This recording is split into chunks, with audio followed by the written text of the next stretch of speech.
Hello दोस्तों, नमस्कार। मैं विनोद कुमार आप सभी का स्वागत करता हूं जागृति ऑनलाइन क्लासेस के अंदर।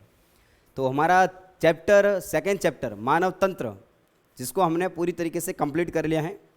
सबसे पहले जो भी इस वीडियो को देख रहे हैं वो ये समझ लें कि आपको चैप्टर पूरा एक बार एक साथ में पढ़ना है। जैसे आपका चैप्टर खत्म हो गया, चैप्टर को एक बार आपको पूरा पढ़ना है, अच्छे से पढ़ना है, और साथ साथ में आपको बुक्स पढ़नी है।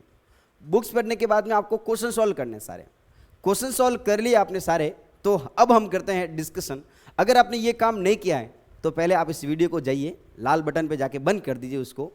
उसके बाद ही आप वीडियो को देखिए। जब तक आपको पहला काम करना है, पहला क्या क्या काम रहेगा अपना, तो सुनो। सबसे पहले जो भी अपने 21 जो वीडियो हैं, 20 वीडियो वो आपको एक तो पूरे देखने हैं। सेकेंड क्या करना है, उसके आपको नोट्स बनाने हैं। थर्ड क्या होगा, उन नोट्स को आपको रीड करना है। सुनेंगे सभी, नोट्स को आपको रीड करना है। देखो यही होते हैं अच्छे बच्चों की खासियत। स्मार्ट वर्क जो करते हैं ना, स्मार्ट वर्क यही होता है ना। एकदम वीडियो को केवल देख रहे हैं, कुछ भी नहीं लिख रहे हैं, भाई साहब कोई मतलब नहीं है ना, कोई मतलब नहीं है। यहाँ पर जाके साक्षात वर्मा जी भी पढ़ा देंगे ना, है ना, कोई मतलब नहीं है। जब तक आप चीज़ों को खुद नहीं लिखोगे, खुद जब तक मेहनत नहीं करोगे, आपको कुछ भी समझ में नहीं आएगा। हर चीज़ को रोक रोक के वीडियो को कंप्लीट देखिए। एक अपने पास में एक परफेक्ट नोट्स होने चाहिए खुद के, और उसके बाद में क्या करना है, आपको नोट्स को पूरा पढ़ना है। पूरा अगर आपने देख लिया, पूरा चैप्टर हो गया अपना 20 लेक्चर का, ठीक है। काफ़ी लंबा टॉपिक चला अपना, और लेकिन ये ध्यान देना पूरा डिटेल के अंदर है। अगर आपको ये पूरा अगर अच्छे से समझ में आ जाता है तो आपको शायद इस वाले चैप्टर के अंदर कहीं प्रॉब्लम नहीं आ सकती है। फिर क्या करना है आपको, जो आपकी आरबीएससी, अरे भाई आपको क्या करना है, जो आरबीएससी की जो बुक है, आरबीएससी की, उस आरबीएससी की बुक को आपको पूरा ढंग से एक एक अंडरलाइन करके चीज़ों को पूरी, कोई बीच में छूट नहीं, मतलब रहनी नहीं चाहिए। अगर वो छूट गई तो फिर गए काम से, क्योंकि क्वेश्चन कहीं से भी आ सकता है। और यहाँ पर जो पढ़ा रहे हैं वो भगवान नहीं है। हाँ, हालांकि सब अच्छा पढ़ा रहे हैं, लेकिन जो पढ़ा रहे हैं ना वो सही बात है, लेकिन आपको खुद को मेहनत करनी पड़ेगी। मास्टर क्या करते हैं कि चीज़ें आपके लिए आसान कर देते हैं। बात समझ में आ रही क्या, चीज़ें आसान करते हैं, कॉम्प्लेक्स जटिल चीज़ों को आसान करते हैं। लेकिन हम ऐसा दावा नहीं करते कि यही क्वेश्चन आएगा, ये फिक्स है, ऐसा हम दावा बिल्कुल नहीं करेंगे। भाई खुद को मेहनत करनी पड़ेगी, पढ़ना तो खुद को ही पड़ेगा। बातें समझ में आ रही क्या आपको, है ना। फिर क्या करना है आपको, ये आरबीएससी की पूरी बुक पढ़ने के बाद में जो पीछे 50-60 क्वेश्चन है उसको करना कहने का मतलब उसको कॉपी में नहीं करना। ये सारी बकवास टाइम वेस्ट करने का कोई मतलब नहीं है। आपको क्वेश्चन को देखना है, रीड करना है, और समझने की कोशिश करना क्या हाँ हो रहा है क्या। अगर होता है तो ठीक है, अच्छी बात है। बात में आगे क्या, तो इस टाइप से अगर आप तैयारी करोगे पूरी, अगर आरबीएससी की बुक की, बोर्ड्स की तैयारी करोगे तो काफ़ी आपको मज़ा आने वाला है। और आपके पास में लास्ट टाइम में पढ़ने के लिए आपके पास में केवल और केवल वो नोट्स रहेंगे।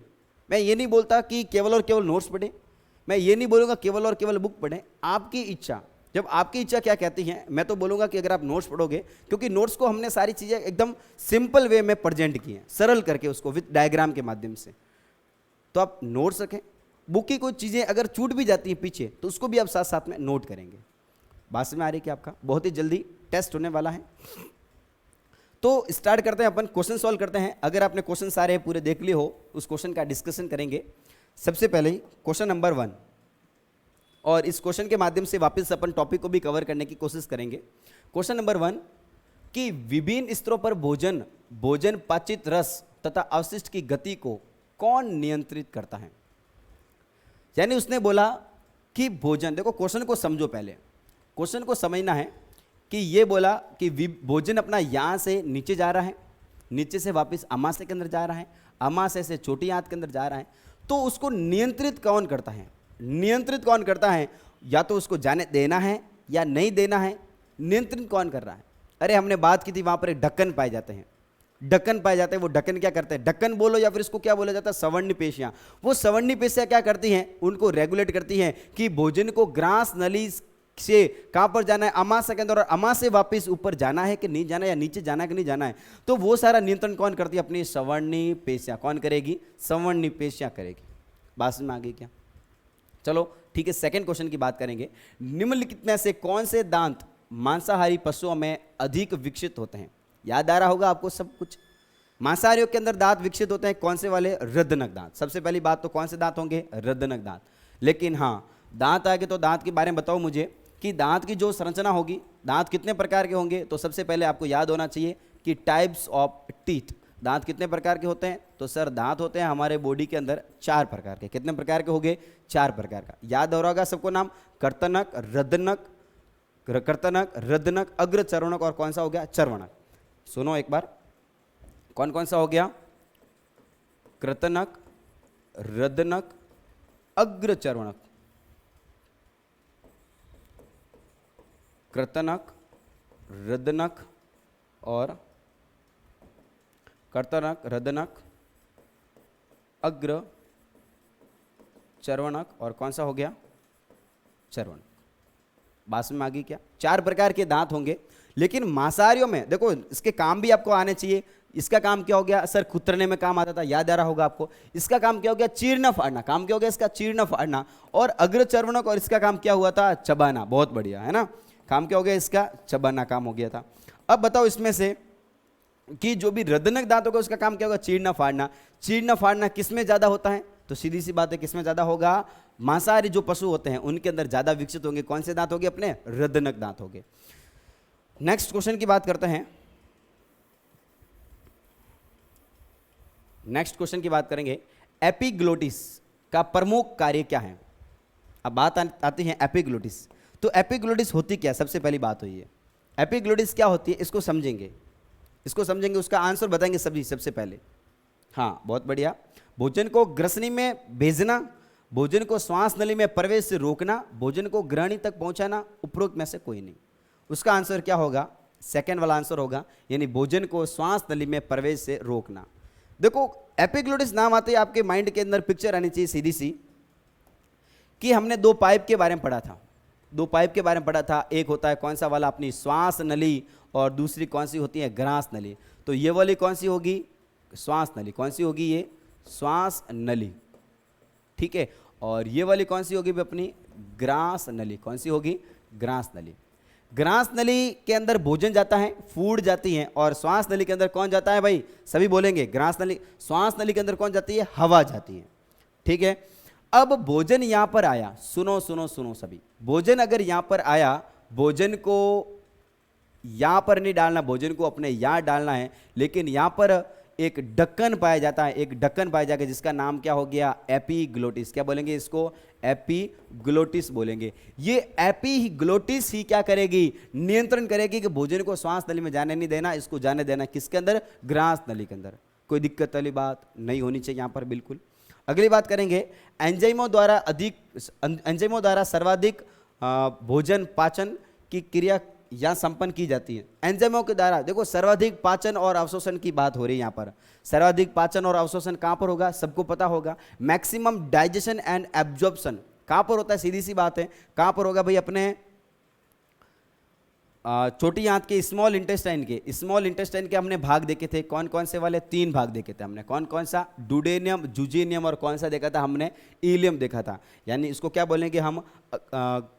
देखो हिंदी में क्या बोलेंगे इसको? ग्रहणी। डुडेनियम को क्या बोलेंगे हम? ग्रहणी बोलेंगे। तो इसका आंसर क्या हो गया? ग्रहणी। ग्रहणी, अग्र शुद्रांत और क्या हो गया? शुद्रांत, ठीक है। तो इसको क्या बोला जाएगा? ड्यूडेनियम बोला जाएगा, ठीक है। डुडेनियम। तो डुडेनियम के अंदर क्या होगा? सर्वाधिक पाचन और अवशोषण होगा, आपको याद आ रहा होगा, ठीक है। नेक्स्ट क्वेश्चन की बात करेंगे। नेक्स्ट क्वेश्चन है, निम्न में से लार ग्रंथि नहीं है। लार ग्रंथि नहीं है, तो सबसे पहले बात आती है कि लार ग्रंथि कौन कौन सी? लार ग्रंथि, तो लार ग्रंथि कितनी होती है भाई? 3 ग्रंथियां होती है, सबको याद आ रहा होगा। लार ग्रंथि कितनी होगी? 3 होगी। कौन कौन सी होगी? एक तो होगी कर्ण, कान के पास में, नाम क्या हो गया इसका? कर्ण पूर्व। एक होगी कौन सी? अधोजंब। कौन सी होगी? अधोजंब। और कौन सी होगी? अधोजीवा होगी, जीवा। बात में आगे क्या? कौन कौन सी? कर्ण पूर्व, अधोजंब, अधोजीवा होगी। बताओ इसमें से कौन सी नहीं है? कर्णपूर्व ग्रंथि है क्या? बिल्कुल है। अधोजंब बिल्कुल है। अधोजीवा बिल्कुल है। अरे यार ये पीयूष ग्रंथि, ये लार ग्रंथि नहीं होगी, ये तो अंतःस्रावी ग्रंथि होती है, मस्तिष्क के अंदर स्थित होती है। बात में आ गई क्या? हाँ बहुत बढ़िया। तो क्या हो गया? इसका आंसर क्या हो गया? पीयूष ग्रंथि नहीं होती। अगला क्वेश्चन, निम्न में से कौन सा एंजाइम अग्नाशय रस द्वारा स्रावित नहीं होगा? तो बताओ कौन सा नहीं होगा? लाइपेज एमाइलेज होगा क्या? बिल्कुल ये भी होता है। ट्रिप्सिन ये भी होगा, लाइपेज ये भी होगा, रेनिन नहीं होगा। कौन सा नहीं होगा? इसका आंसर क्या हो गया? रेनिन। रेनिन नहीं होगा। तो बताओ सभी, रेनिन कहां से होगा? हाँ बहुत बढ़िया सर, रेनिन होता है कहां से? अमाशय से। Very very good. ठीक है, कहां से होगा रेनिन? कहां से रिलीज होगा? अमाशय से रिलीज होगा। और याद आ रहा होगा आपको, बच्चों के दूध के अंदर, बाबू जब छोटा था तब उसने जो दूध पिया था उसका पाचन कौन करता था? रेनिन करता था। ठीक है, तो बच्चों के दूध का पाचन करना, बच्चों के दूध नहीं होता, बच्चों में दूध का पाचन करना, दूध का पाचन करना। और अमाशय के अंदर और कौन कौन से एंजाइम थे बताओ? तो एक तो था कौन सा वाला? पेप्सिन। कौन सा था भाई? पेप्सिन। और दूसरा कौन सा था? रेनिन था। कौन सा था? पेप्सिन और रेनिन था। बात में आई क्या? पेप्सिन क्या करता है? प्रोटीन को तोड़ता है। रेनिन क्या करता है? जो बच्चे होते हैं, छोटे बच्चे जो दूध पीते हैं, माँ का दूध, उसको तोड़ने का काम करते हैं। तो इसका आंसर क्या हो गया भाई अपना? रेनिन होगा ही नहीं इसके अंदर। ठीक है, हाँ, निम्न में से कौन सा अंग द्वितीयक श्वसन अंग है? द्वितीयक श्वसन अंग, वेरी वेरी इंपॉर्टेंट।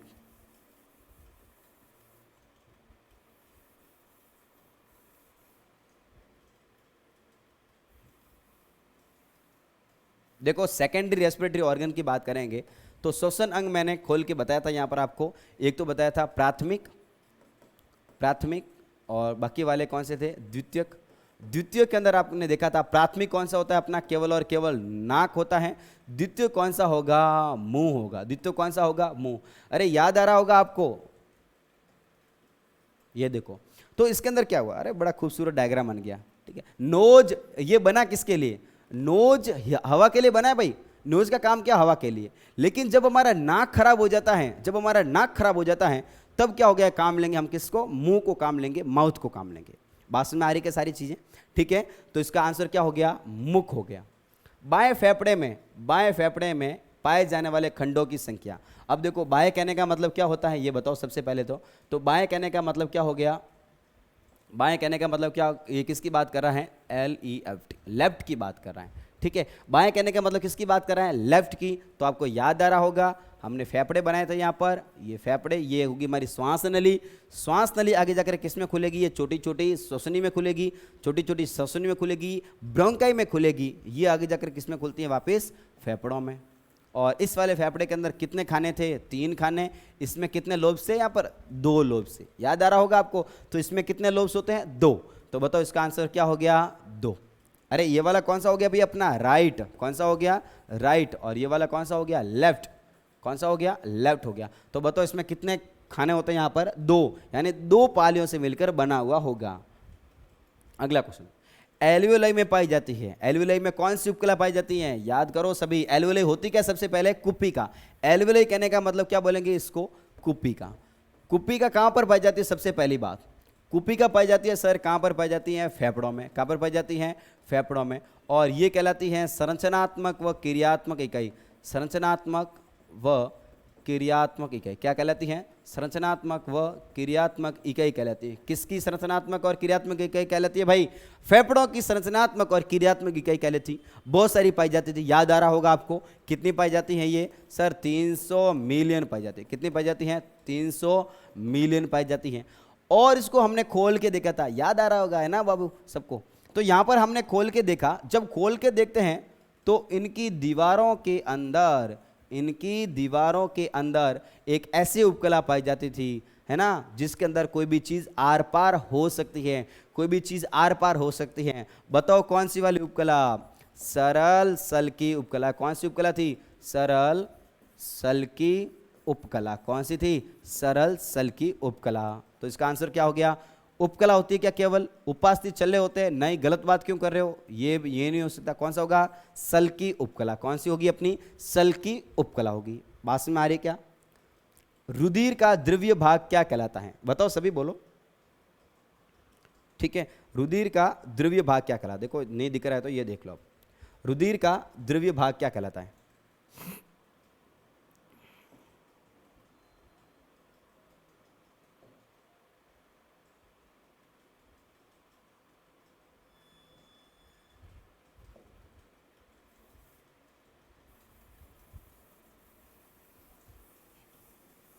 अब देखो सुनो, क्या बोला, रुधिर का द्रव्य भाग, अरे यार कहाँ चला गया, ठीक है, रुधिर का द्रव्य भाग क्या कहलाता है, सुनो। हमने देखा था ब्लड, ब्लड, ब्लड के अंदर दो भाग देखे थे, एक कौन सा वाला, प्लाज्मा, कौन सा था, प्लाज्मा। याद आ रहा होगा सबको। देखो चीज़ों को सुनो, वापस वापस रिकॉल करने की कोशिश करो। मुझे सारा पता है कि आपको सब कुछ पता है, लेकिन सारी चीज़ों को रिकॉल करो, ठीक है, पढ़ने की वापस बार बार कोशिश करो। प्लाज्मा और दूसरी कौन सी थी इसके अंदर, कोशिकाएं, कौन सी थी, कोशिकाएं। कोशिकाएं कितनी होती हैं, 3, याद आ रहा होगा आपको, कौन कौन सी, आरबीसी, डब्ल्यूबीसी और कौन सी वाली, प्लेटलेट्स, कौन सी थी, प्लेटलेट थी, यानी लाल रक्त कणिकाएं, श्वेत रक्त कणिका, और कौन सी थी, प्लेटलेट्स यानी बिंबाणु थी। और बताया गया था यहाँ पर कि ये पाई जाती हैं 45% पाई जाती हैं, ये पाया जाता है 55% पाया जाता है, और ये क्या होगा, पानी पानी होगा, यानी क्या होगा, द्रव होगा। बात में आ गई क्या। तो रुधिर का द्रव्य भाग सीरम कहलाएगा क्या, नहीं, सीरम की तो हमने बात नहीं की। लसिका कहलाएगी क्या, नहीं कहलाएगी, तो क्या कहलाएगा, ये अपना प्लाज्मा कहलाएगा। बात में आ गई क्या। तो जो द्रव भाग होगा वो क्या कहलाएगा, प्लाज्मा कहलाएगा। बहुत बढ़िया, चलते हैं आगे। साधारणतः लाल रक्त कणिकाओं का विकास कहां पर होगा, याद आ रहा होगा सबको, कहां पर होगा, लाल रक्त कणिकाएं। ब्लड का निर्माण कहां पर होगा, अपने अस्थि मज्जा में। कहां पर होगा, हमने देखा था इसका निर्माण कहां पर होगा, अस्थि मज्जा में। तो लाल रक्त कणिका भी कहां पर होगी, अस्थि मज्जा में। सर अब ये अस्थि मज्जा क्या होगा, ये अस्थि मज्जा क्या होता है, तो ये होगी, देखो अपनी बोन होगी, बोन कहने का मतलब हड्डी होगी, ये होगी हड्डी होगी। इस हड्डी के अंदर समझो, इस हड्डी के अंदर यहां पर एक लाल कलर की सेल्स पाई, कोशिकाएं पाई जाएगी, बहुत सारी सेल्स पाई जाती, एकदम स्पॉन्जी, स्पंज होता है, स्पंज, स्पंज के जैसे एकदम पूरा कोशिकाओं का पाया जाएगा, झुंड पाया जाएगा, ठीक है। इसको क्या बोलेंगे हम, अस्थि मज्जा। क्या बोलेंगे अपन इसको, अस्थि मज्जा बोलेंगे। अस्थि मज्जा कहने का मतलब क्या हो गया, बोन मैरो। क्या बोला जाएगा इसको, बोन मैरो बोला जाएगा, ठीक है, यानी अस्थि मज्जा बोला जाएगा, अस्थि मज्जा। तो बताओ इसका आंसर कहां पर, मतलब लाल रक्त कणिकाओं का विकास कहां पर होगा, प्लिया में होगा क्या, स्प्लीन में होगा क्या, नहीं, ये तो बच्चों के अंदर होगा, ठीक है। और लाल अस्थि मज्जा में होगा, और लसिका परम में बिल्कुल नहीं होगा। तो इसका आंसर क्या हो गया, रेड बोन मैरो, लाल अस्थि मज्जा में हो गया। नेक्स्ट क्वेश्चन, अगला क्वेश्चन, रुधिर का द्रव्य भाग वापिस कैसे आ गया, चलो ठीक है।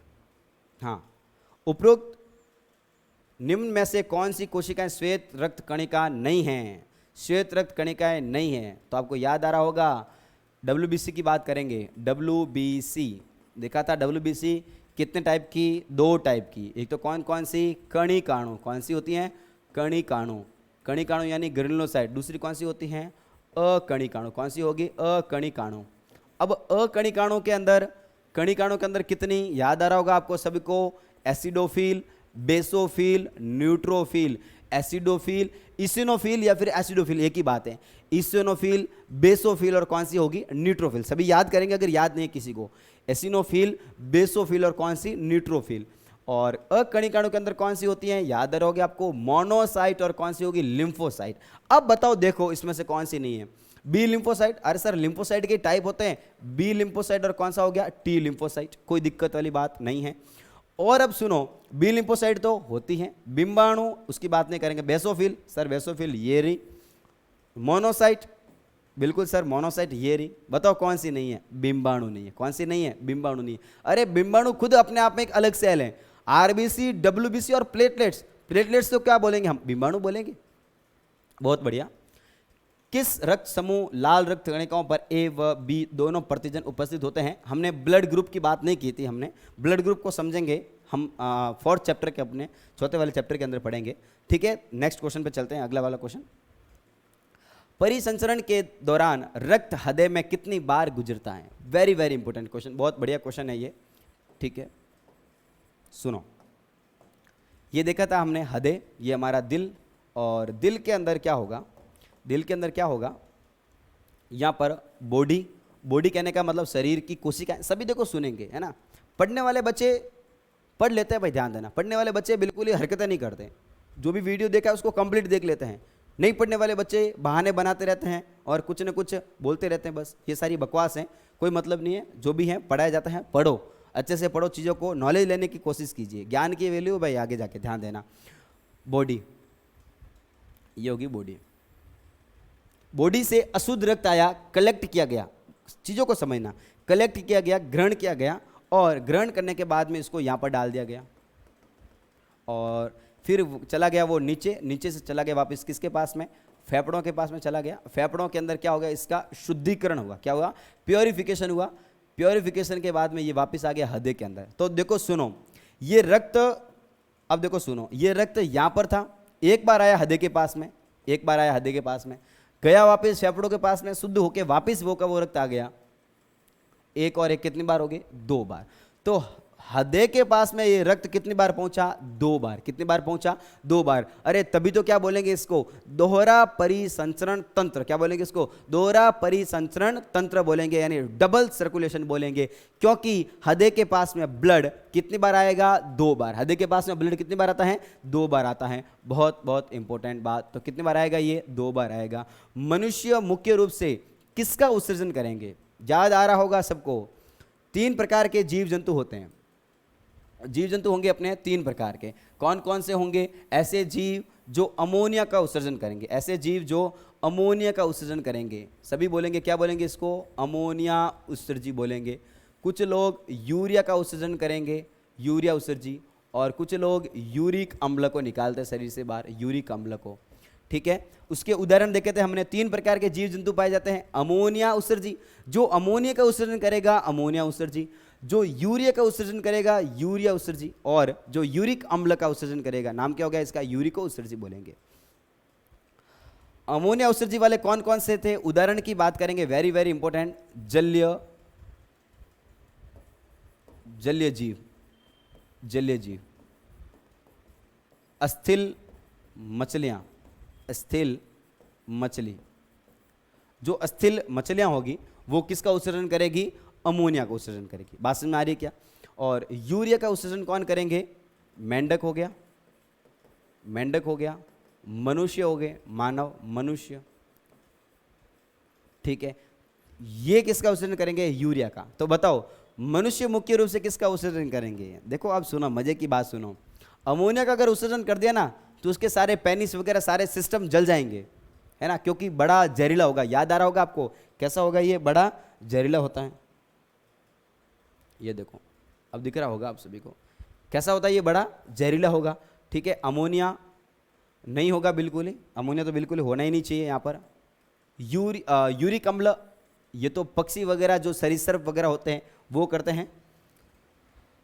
क व ख ग दोनों ये नहीं होगा, इसका आंसर क्या हो गया, यूरिया। मनुष्य केवल और केवल किसका उत्सर्जन करते हैं, यूरिया का। किसका उत्सर्जन करेंगे, यूरिया का। बात में आगे क्या, ग्लोमेरुलस कहाँ पाया जाता है, very very important question. Glomerulus कहाँ पर पाया जाता है, तो याद आ रहा होगा, बहुत बढ़िया। कौन बताएगा इसका आंसर, ग्लोमेरुलस कहाँ पर पाया जाएगा। तो हमने देखा था, किडनी की संरचना देखी थी हमने। जब हम किडनी की संरचना देखते हैं, उस किडनी की संरचना के अंदर, अब उसकी किडनी की संरचना के अंदर बहुत सारे छोटी छोटी संरचना पाई जाएगी, जिसका नाम क्या हो गया, नेफ्रॉन। क्या बोला जाता है उसको, नेफ्रॉन बोला जाएगा। नेफ्रॉन, अरे याद करो सभी, नेफ्रॉन की संरचनाएं कुछ इस प्रकार की होती हैं।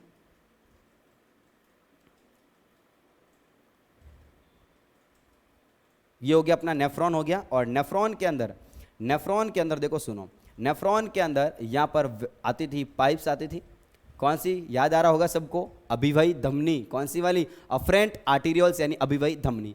अभिवाही धमनी यहाँ पर क्या करती थी, गुच्छा बनाती थी, एक नलिकाओं का गुच्छा बनाती थी, जाल बनाती थी, और उस जाल को क्या बोलेंगे हम, ग्लोमेरुलस बोलेंगे। बात में आए क्या, क्या बोलेंगे इसको, ग्लोमेरुलस बोलेंगे। देखो चीज़ों को एकदम समझना अपने को, क्या कहलाएगी ये, ग्लोमेरुलस कहलाती है। तो इसका आंसर क्या हो गया, ग्लोमेरुलस कहाँ पर पाया जाएगा, बॉमन संपुट में, वृक्क की नलिकाओं में, हैंडले के लूप में, उपरोक्त सभी।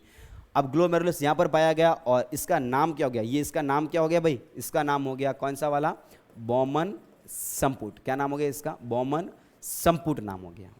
बात समझ में आ गई क्या, क्या बोलेंगे इसको, बॉमन संपुट बोलेंगे। ठीक है, आगे चलते हैं। प्रमुख मानव नर लिंग हार्मोन कौन सा है, बताओ, सबको याद होगा। चलो ठीक है, बता देते एक बार वापिस। नर के अंदर हमने पढ़ा था नर जनन तंत्र। क्या पढ़ा था, नर जनन तंत्र। नर जनन तंत्र पढ़ा था, जिसके अंदर प्राथमिक अंग था टेस्टिस। कौन था, प्राथमिक जनन अंग कौन सा था अपना, टेस्टिस था। वर्षण था, उस वर्षण के अंदर देखो, समझो चीज़ों को, उस टेस्टिस के अंदर वर्षण के अंदर क्या था, एक ऐसा नलिकाओं का बहुत सारे उसमें झुंड पाया जाता था, नलिकाओं का बहुत सारे झुंड पाया जाता था, और जिसके अंदर अलग अलग खाने पाए जाते थे, अलग अलग उसके अंदर कमरे पाए जाते थे, उस कमरों के अंदर छोटी छोटी नलियाँ पाई जाती थी, उसके अंदर सेल्स पाई जाती थी, जिसका नाम है लैडिंग सेल। जिसका नाम क्या हो गया, लैडिंग कोशिका। नाम क्या हो गया इसका, लैडिंग कोशिका नाम हो गया।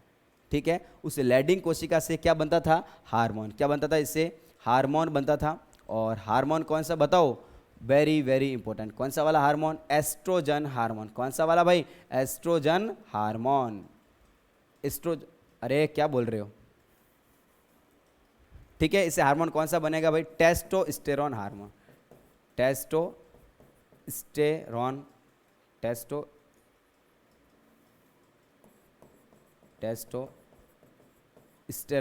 हार्मोन। Testosterone hormone. बात में आ गई क्या, कौन सा हार्मोन बनेगा, टेस्टोस्टेरोन हार्मोन, या फिर कौन सा बनेगा, एंड्रोजन हार्मोन बनेगा। बात समझ में आ गई क्या, चलो ठीक है, कौन सा बनेगा, टेस्टोस्टेरोन हार्मोन, या फिर क्या बोलेंगे इसको, एंड्रोजन हार्मोन। तो प्रोजेस्टेरोन बनेगा क्या, नहीं, एस्ट्रोजन ये भी नहीं बनेगा, तो कौन सा बनेगा, टेस्टोस्टेरोन हार्मोन। कौन सा बनेगा भाई, टेस्टोस्टेरोन हार्मोन बनेगा। चलो ठीक है, नेक्स्ट संरचना, ये देखिए अगला वाला क्वेश्चन।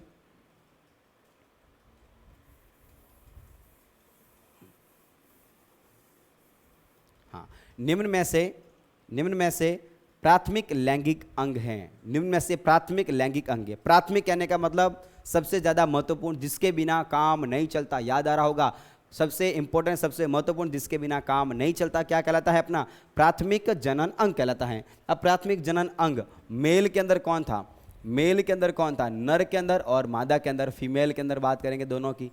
मेल के अंदर आपको याद आ रहा होगा, मेल के अंदर कौन था, वर्षण। कौन था, वर्षण, क्योंकि वर्षण क्या बनाएगा, हार्मोन, और क्या बनाते हैं, शुक्राणु। हार्मोन कौन सा बनाएगा, वो टेस्टोस्टेरोन हार्मोन बनाएगा, और क्या बनाएगा, वो शुक्राणु बनाने का काम करेगा। इसके अंदर कौन था, सबसे वेरी वेरी इंपॉर्टेंट, अरे प्राथमिक कहने का मतलब क्या हो गया, सबसे ज्यादा जरूरी, क्या नाम था उसका, अंडाशय। क्या नाम था उसका, अंडाशय था। अब अंडाशय के अंदर एक तो क्या बनेगा, हार्मोन ही बनेगा, सीधी सी बात है, हार्मोन बनेगा, और साथ में क्या बनेगा, अंडाणु बनेंगे। क्या बनेंगे यहाँ पर, अंडाणु बनेंगे। बात तो समझ में आ रही है क्या आपको, क्या बनेंगे यहाँ पर, अंडाणु बनेंगे। तो बताओ प्राथमिक कौन सा, वर्षण कोष। नहीं भाई, वर्षण कोष तो हो गया ही नहीं, वर्षण कोष थोड़ी होगा। वर्षण कोष तो एक थैली होगी जिसके अंदर टेस्टिस उपस्थित होते हैं। अंडाशय बिल्कुल होगा, लेकिन ये तो फीमेल में होगा। वर्षण ये भी होगा, लेकिन ये मेल में होगा। तो इसका आंसर क्या हो गया, सही आंसर क्या हो गया, ख एंड ग दोनों। यानी दोनों के अंदर क्या, दोनों के दोनों कैसे होते हैं, प्राथमिक जनन अंग होंगे। एक किसमें होगा, नर में, दूसरा किसमें होगा, मादा में। बात तो समझ में आ रही है क्या, आगे चलें, नेक्स्ट क्वेश्चन। प्रेरक तंत्रिकाएं उद्दीपनों को पहुंचाती हैं। हाँ, very very important, nervous system के क्वेश्चन आ रहे हैं, अब तंत्रिका तंत्र के क्वेश्चन सभी समझेंगे। हमने बात की थी यहाँ पर नर्वस सिस्टम के अंदर तंत्रिकाएं की बात की थी। तंत्रिका कहने का मतलब क्या हुआ, नर्व्स। नर्व होती है दो टाइप की, सभी देखो ध्यान देंगे, एक बार सभी ध्यान देंगे। तंत्रिका होती है दो टाइप की, एक होती है कौन सी वाली, संवेदी। कौन सी होती है, संवेदी। और दूसरी होती है कौन सी वाली, चालक। संवेदी और कौन सी होगी, चालक होगी। ठीक है, इसको बोलेंगे संवेदी बोलो, या फिर क्या बोलो इसको, प्रेरक बोलो। कौन सा बोलो, प्रेरक बोलो। प्रेरक तंत्रिकाएं उद्दीपनों को पहुंचाती हैं। देखो इसको क्या बोला जाएगा, संवेदी, या फिर क्या बोला जाता है इसको, सेंसरी बोला जाएगा। ये क्या करती हैं, अंगों, इंफॉर्मेशन को क्या करेगी, स्वेदी अंगों से। नाम क्या है इसका, स्वेदी तंत्रिका।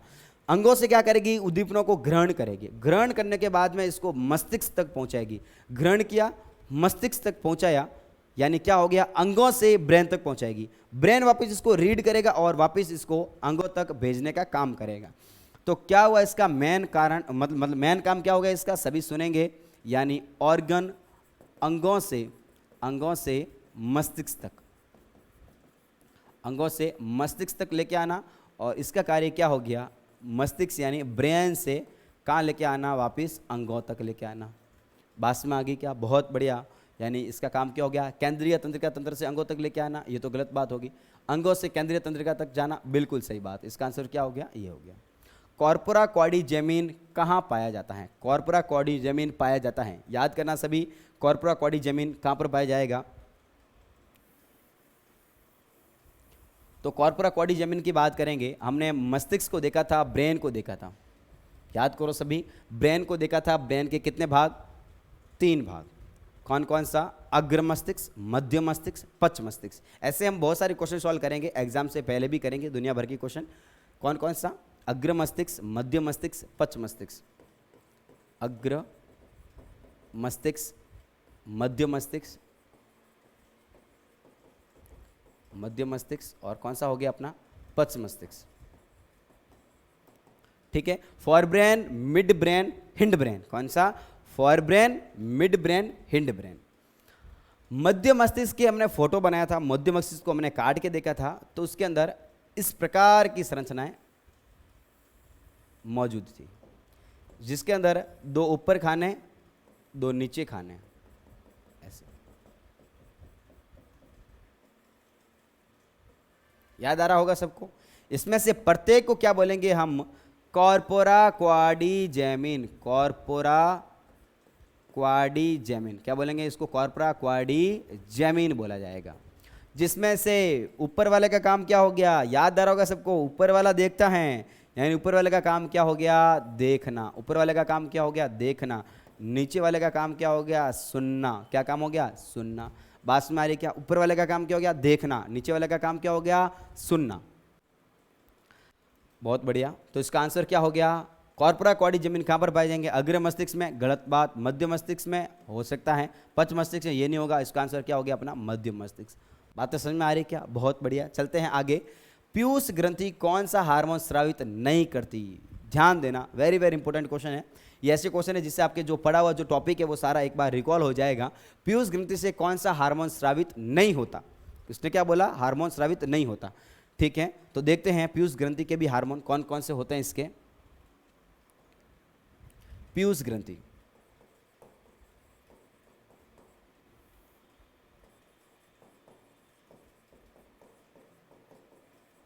पीयूष ग्रंथि यानी पिट्यूटरी ग्लैंड कहां पर पाई जाएगी? सबको याद होगा, हाइपोथैलेमस के नीचे। कहां पर होगी? हाइपोथैलेमस के नीचे, मटर के दाने के समान। अरे याद आ रहा होगा आपको, मटर के दाने के समान। और कहां पर पाई जाएगी? अपनी हाइपोथैलेमस के नीचे। ये हो गया अपना, ये हो गया, देखो ये देखो, बड़ी शानदार। हाइपोथैलेमस, ये हो गया अपनी पीयूष ग्रंथि। याद आ रहा होगा, पीयूष ग्रंथि को क्या बोलते हैं हम? मास्टर ग्लैंड बोलते हैं। हाइपोथैलेमस को क्या बोला जाएगा? मास्टर ऑफ मास्टर ग्रंथि बोला जाएगा। अब इसके 2, एक तो कौन सा हो गया अपना? अग्र पीयूष ग्रंथि। ये वाली कौन सी होगी? पश्च पीयूष ग्रंथि। अग्र पीयूष ग्रंथि से, सुनो भाई, अग्र पीयूष ग्रंथि से हार्मोन, दुनिया भर के हार्मोन कितने? 5 एक हार्मोन। कौन कौन सा हार्मोन? वर्दी हार्मोन। कौन सा हार्मोन बनता है? वर्दी हार्मोन। और कौन सा बनता है भाई अपना? THS यानी थायराइड स्टिमुलेटिंग हार्मोन। याद आ रहा होगा आपको? LH याद आ रहा होगा आपको? याद आ रहा होगा FHS याद आ रहा होगा? ACTH आपको याद आ रहा होगा? एडिनोकॉर्टिकॉइड ट्रॉपिकल हार्मोन। ये और कौन सा हो गया अपना? Prolactin hormone. कौन सा हो गया अपना? Prolactin hormone. कहने का मतलब ये बहुत सारे हार्मोन, ये हार्मोन मिलकर क्या करेंगे? कंट्रोल करने का काम करेंगे। किसके ऊपर? ये बहुत सारे सभी हार्मोन मिलकर शरीर के अन्य ग्रंथियों के ऊपर कंट्रोल करने का काम करेंगे, तभी तो क्या कहलाएगा? मास्टर ग्रंथि। लेकिन पीछे वाले की ग्रंथि के अंदर 2 हार्मोन बनते हैं। कौन कौन सा? एक तो कौन सा हो गया? वैसोप्रेसिन। कौन सा होगा? वैसोप्रेसिन। और दूसरा कौन सा होगा? ऑक्सीटोसिन। कौन सा होगा? वैसोप्रेसिन और ऑक्सीटोसिन। बात में आ रही है क्या? कौन सा होगा? वैसोप्रेसिन और ऑक्सीटोसिन। और ऑक्सीटोसिन को देखते कुछ बात याद आ रहा होगी। उस ऑक्सीटोसिन को क्या बोला जाएगा? हैप्पी बर्थडे वाला हार्मोन, यानी इसको क्या बोला जाएगा? Birth hormone. क्या बोला जाएगा इसको? बर्थ हार्मोन बोला जाएगा, यानी हैप्पी बर्थडे वाला हार्मोन।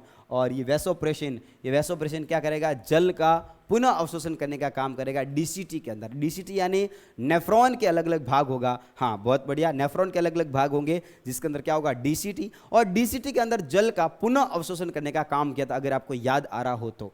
ठीक है, अब देखते हैं उसमें से कौन सा वाला पीयूष ग्रंथि, कौन सा पीयूष ग्रंथि कौन सा हार्मोन स्रावित नहीं करती? बताओ कौन सा नहीं करती? वर्दी हार्मोन करती है क्या? ये तो सबसे पहले करती है। वैसोप्रेसिन करती है क्या? अभी भी किया है उसने। प्रोलैक्टिन, हाँ बिल्कुल किया है। तो कौन सा हार्मोन नहीं बनेगी? Melatonin hormone. बहुत बहुत बढ़िया, मेलाटोनिन हार्मोन इसके अंदर नहीं पाया जाता। बात में आगे क्या? देखो सारे के सारे आपके बुक के क्वेश्चन है पीछे वाले, तो आप बुक को साथ में लेके बैठे। नेक्स्ट क्वेश्चन, दैनिक लय के नियमन के लिए उत्तरदायी हैं। दैनिक लय नियमन, सोना, जागना, याद आ रहा होगा आपको। दैनिक नियमन के लिए आपने देखा था, फिर यहाँ पर बायोलॉजिकल क्लॉक बोला जाता है इसको। तो बायोलॉजिकल क्लॉक किससे बोला जाएगा? थायराइड ग्लैंड बिल्कुल नहीं, अग्नाशय बिल्कुल नहीं, अधिवृक्क ग्रंथि बिल्कुल नहीं। इसका आंसर क्या होगा? पीनियल ग्रंथि। याद आ रहा होगा आपको, पीनियल ग्रंथि को क्या बोला जाएगा? बायोलॉजिकल क्लॉक बोला जाएगा, यानी जैविक घड़ी बोला जाएगा। जैविक घड़ी क्यों बोला जाएगा? क्योंकि शरीर के अंदर ये दैनिक नियमन को नियंत्रित करने का काम करता है। बातें समझ में आ रही क्या सारी? तो ये हमने 1 से लगाकर 22 MCQs क्वेश्चन सॉल्व कर दिए हैं, और आपको बाकी वाले क्वेश्चन भी देखने हैं। हम जैसे नेक्स्ट पार्ट होगा उसके अंदर हम बाकी वाले क्वेश्चन भी डिस्कस करेंगे। ओके, वीडियो को देखने के लिए आप सभी का बहुत बहुत धन्यवाद।